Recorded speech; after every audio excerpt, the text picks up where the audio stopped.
Hi artists, let's get started creating our Robin Mead inspired landscapes. So you can start by writing your name and teacher code on the back, flip it over, and you're ready to begin.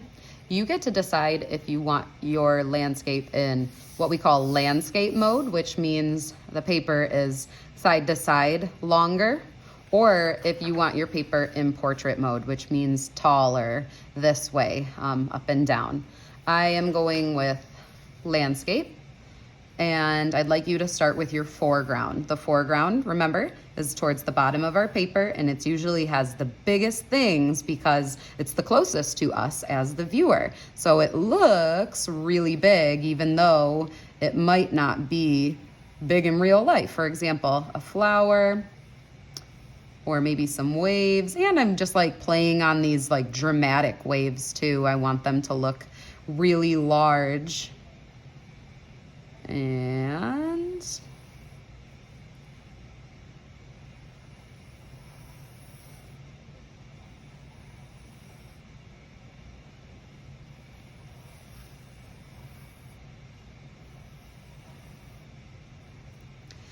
when you're ready, add a middle ground. My middle ground is just going to be flat land. I am inspired by the Robin Mead landscape where there is a cityscape back here. So my middle ground is going to just be different squares and rectangles.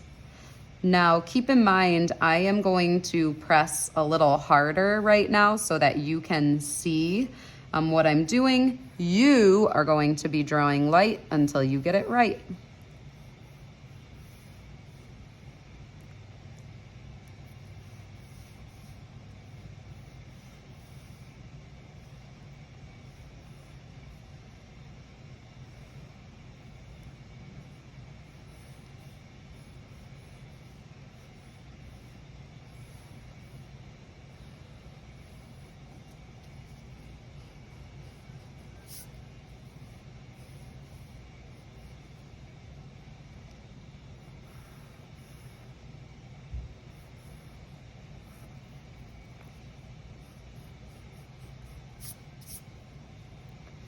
And last up in my background, I'm going to choose a sunny sky. Now be careful, a lot of times when we were growing up, we were taught that a sun is in the corner and it has little rays shooting out.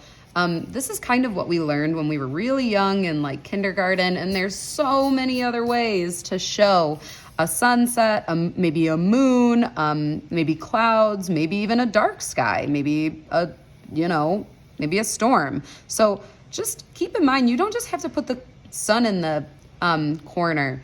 I like to use these like kind of rays. These are also inspired by Robin Mead.